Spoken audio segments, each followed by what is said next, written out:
Hi, and welcome back to another episode of Everything Suffolk. I'm joined by County Executive Ed Romaine, as always, and Deputy County Executive for Administration Jennifer Youngst. And we're here today to talk about the historic Proposition 2. We say it's historic. We talk about how important it is. County Executive, could you maybe tell us a little bit why this is so historic? It's huge. It's huge. 70% of this county is on cesspools and septics. It's one of the reasons that our groundwater and many of our surface waters are threatened. This will allow us to move away from septics and cesspools gradually, and we will do that. What Proposition 2 did is give us an eighth of a percent of the sales tax. Doesn't seem like a lot. If you spend $100, it means 12 and a half cents. It's not a lot of money. But there's enough people buying goods in Suffolk that is projected to raise about $50, $60 million a year, every year. And the law allows us to go through 2060. What we can do, because it's a guaranteed stream of revenue, is bond against that to speed up that process to try to get things done sooner than later. And we're going to do that. And Jen, can you go into a little bit about how we're going to specifically use this money? I know there's a split between, what goes to sewers and what goes to IA systems, maybe even into what an IA system is. Sure. Well, an IA system is an innovative alternative system to current cesspools that have been installed, about 380,000 of them throughout the county, and we're hoping to pull off nearly all of those. And it enables an individual home to act like its own sewage treatment plant and pull out a majority of the nitrogen so it doesn't leach into our drinking water sources and our groundwater and surface waters. And then can you maybe go into the split a little bit? Not all this is going to IAs, not all is going to sewers. It's a 50-50 split between IA systems and sewers. And we'll take a look at that usage. And if it has to be rebalanced at some point, I'm not opposed to that because you want to put the money where it's going to be used. I think sewers will use up a large portion of that, but that's my guess. Let's take a look at how it actually turns out. But there's enough money there for the IA systems. And I think it's going to work out because over years, we'll have less and less nitrogen going into our groundwater and particularly into our surface waters. And that will make a difference. So scientists tell us, and I am very, very hopeful because I lived in a Long Island that was very different because I'm old. And we didn't have that many people when I grew up in the 50s on Long Island as we do now. And our waters were much cleaner. And we didn't know what brown tide was or rust tide or algae. We didn't have any of that in our water. And I remember swimming in the Great South Bay, and I could walk up to my neck and look down and see my feet. I don't know if you could do that today. I don't think so. No, so we're looking to clean our waters. We're also looking to make sure that we handle our surface waters as well as our groundwater, because our groundwater is our drinking water.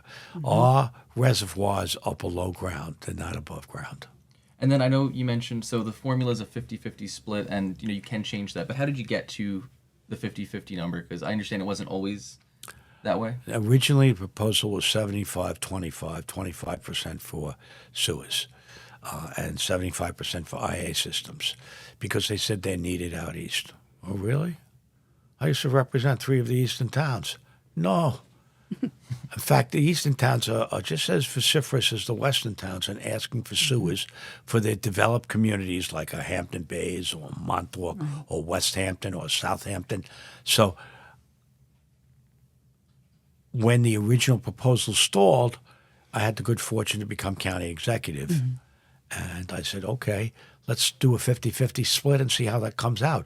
But I'd be prepared to re-examine that, 5 years down the road and see where we're at with that.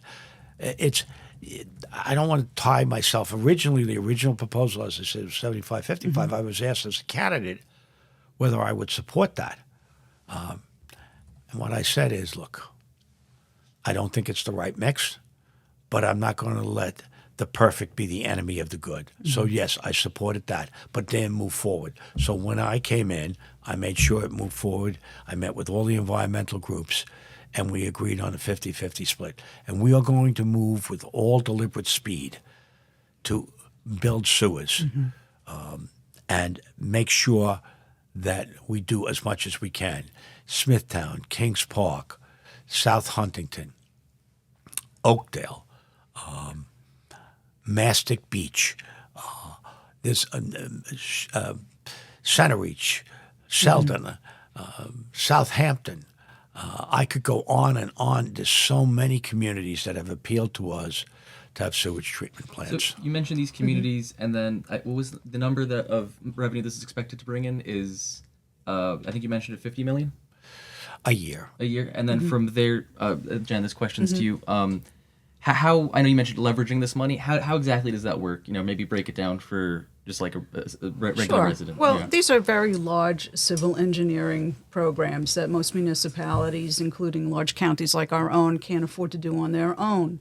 So it's proof to larger governments like the state and the federal government that these folks are very, very serious about raising money for a particular purpose here, saving our drinking water and our surface waters. And it'll allow us to leverage our credit, and it will allow us to apply for matching funds. And given the expense of these, even a cheap one, a cheap sewer program is about $12 million. But they go up into the hundreds of millions of dollars. So over the life of the program, these funds that were approved for Prop 2 are intended to put together about a little over $4 billion over the life of the program, but it's going to take about $8 billion to actually get these sewers that the county executive is mentioning actually done. And it's not just the expense, though. There are some tangible economic benefits to our downtowns. I don't know if... Absolutely. You really can't have improvements to downtown revitalization without sewers. Because sewers limits the type of businesses you have, limits the amount of chairs or tables that can be in a restaurant, limits everything because of Article 6 from our health department, which restricts development because development brings with it wastewater, and they try to limit wastewater. But you know what? You talked about the money that Prop 2 will have. We're going to have to beat on the table because this state approved, and I strongly supported, an environmental bond act for $4.1 billion. Where's our money? Where's our money, Governor? Where's the share of that money that should go to Long Island? I don't want to be shortchanged on this. I'm talking about the future health of our county. So I expect to see some of that environmental bond issue. And I just read today that the governor is putting $20 million to the Smithtown sewers, which I think is great. But that's a drop in the bucket of the $4.1 billion. We represent a considerable part of the state, and we need some help, and this will improve the environment. On top of that, our president, President Biden, supported a $1.1 trillion infrastructure program. Where's the money? I'm told that this federal money goes through the state of New York. Where's the money? So I'm looking to do as much as I can and make all the improvements I can in my short tenure as county executive. I don't have forever, but I am committed to spending every penny to make improvements and investment in the future of this county, and that starts with improving water quality. So IA systems and sewers are crucial to that. But it also talks about road runoff and drainage and things of that nature. So, and the sewage treatment plants I want to build tertiary plants, which means they recharge the aquifer. They don't pump their effluent out to the ocean or to Long Island Sound, but they take it and treat it to such a degree that it can be recharged and reused. We do have some reuse in the county, Jen. I think Indian Island Golf Course. I don't know if you... That's true. That's a town project at Riverhead, but that one has been done. And we have others that we're considering. We're definitely considering, besides the Proposition 2, we are considering a list of water reuses where we can treat effluent wastewater to such a point that it's almost drinkable, but can be used on golf courses, like Bergen Point Golf Course by the Southwest Sewer District, like Port Jefferson Golf Course by the Port Jefferson Sewage Treatment Plant. So instead of discharging it either to the ocean or the Sound, we can fertilize and water our golf courses, irrigate our golf courses, and save a ton of money while doing that. And then in any of our plants, do we use gray water to, like, within the plant itself to cut Yes, down we on? do. Yes, we do. It saves a lot of money and a lot of clean water by reusing gray water on the interior of the systems. So this would be Right. like the Another internal possible workings of use it? is Stony Brook University has a cold generation plant that needs treated water that would help it survive. So we're looking at all of these things. We think water needs to be recycled. We think a lot of our garbage needs to be recycled. We have to stop being a throwaway society, or a society that uses the environment and abuses it. We have to respect our environment. We have to strengthen our environment. And that's what Proposition 2 will allow us to do in terms of our aquifer and our surface waters. And then I understand there's a lot of stakeholders that were involved in this. Proposition 2 didn't come about overnight. I don't know if you could talk about some of that behind the scenes, some of that swelling of support of all these different groups that wanted. You have great environmental advocates out there that are concerned about a Proposition 2. The Nature Conservancy, the New York State League of Conservation Voters, Citizens Campaign for the Environment. I can go right down the list. There's a whole list of environmental and civic leaders that understand that the future of Suffolk County depends on water. And it is never clearer to these people. These are dedicated citizens, citizen advocates, which I so appreciate, because we need allies to advocate for things that are right for this county. I mean, I think it's pretty clear that a lot of that is translating. I mean, 71% of residents supported this ballot initiative. You don't see 71% of For anything. For anything. For right? anything. So, despite mixed messages for a whole host of things, despite a very controversial election that people talked about and surprised a lot of people, put that all aside. When it came to water and the future of this island, the voters knew what to do. And this is true throughout the history of Suffolk County when we began to spend money on the environment, be it open space, water preservation, whatever. Our job is to make sure we take that money and use it wisely. In the past, I have to say regretfully, two previous county executives took that money out of dedicated funds to help balance budgets. No. This money is for a specific purpose and should be used only for that purpose.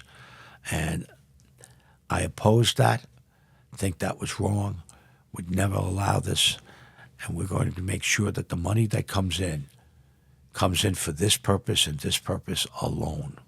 And then, I remember you were talking about, standing in the bay, all that, the clear waters. Suffolk County used to produce, I don't know the exact number, but it was a large percentage of this nation, shellfish, Clams, oysters, etc. Yeah, scallops, all that. Right. Do you ever see us getting to a point where that blue economy, I know we have some projects in the works, we see kind of a revival of that? I mean, do you see that in the future? Yes. You know why I say yes? Why? Because Mother Nature, left to its own devices, without human interference, can restore itself. But right now, our scallop harvest is dead, unsuccessful, second year in a row. So if you're scalloping out in Peconic Bay, there's no scallops. Our clams or oysters used to be able to walk across from the mainland to Fire Island and step on all the shells out there. You'd be able to go out and get dinner with your foot, Right. dig in the sand and dig up a couple clams, bring them back and steam them up. That's not the way it is now. Nature's out of balance. We have to help Mother Nature.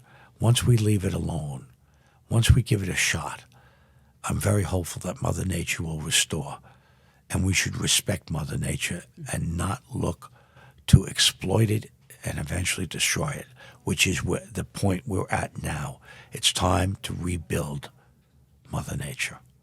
And you don't have to wait for sewers to come to you, to start doing your part. These IA systems we're talking about.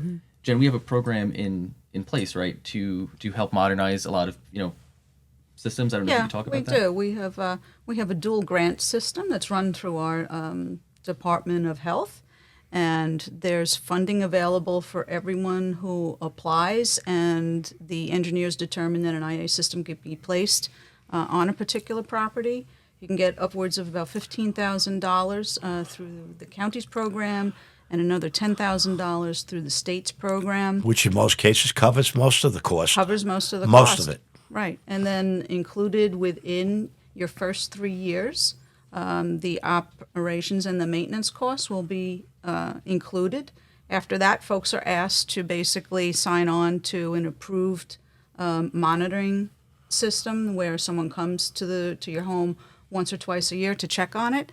But at the end of the day, it's still a lot cheaper to run an IA system than it is to pay $900 a shot getting your cesspool pumped in Suffolk County right now, which most people have to do 1, 2, 3 times a year. And many of our cesspools have aged out. Yes. They're 50, 60 years old. They're not functioning well.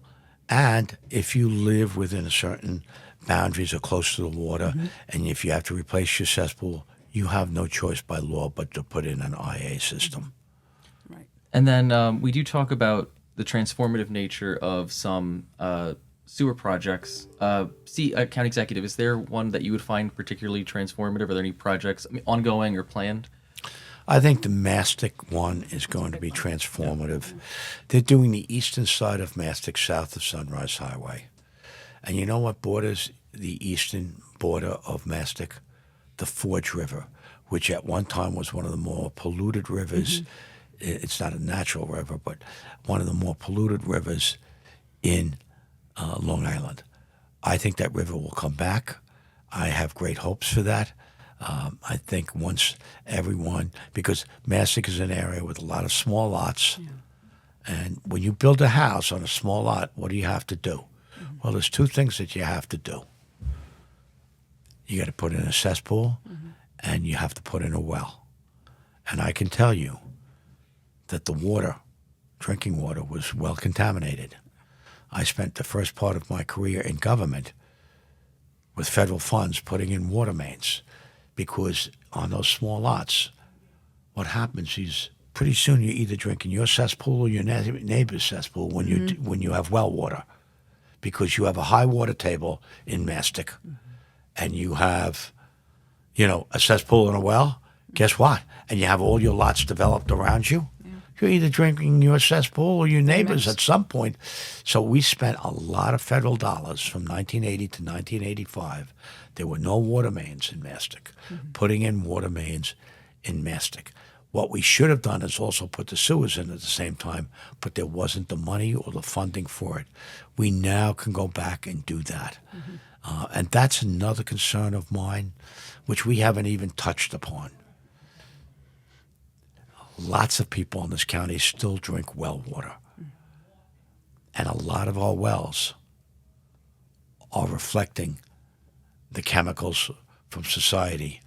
And we have no program to help people who have contaminated wells or wells that have an impact on them. We're just spending our last ARPA money putting water mains in Peconic Lake Estates, which is the very eastern end of Brookhaven, because believe it or not, even though they're out there in God's country, and you think you're upstate when you drive South River Road. You wouldn't expect it. You would not expect it. Their wells have been impacted, and we are spending our money, federal money, ARPA money, which is American Rescue Plan money from the pandemic. The last of it was spending on putting water mains in Peconic Lake Estates.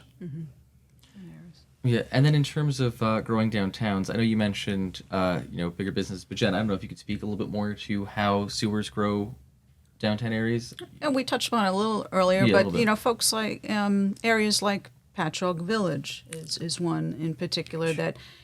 Patchogue was devastated for decades after the Smith Haven Mall was built and lost all of its businesses. And it wasn't until the mayor and folks there were interested in reviving that once they put in sewers, they were able to build more stores, more restaurants, more housing, and that's brought an enormous economic boon to that area. It draws people to come in. People are interested in being there.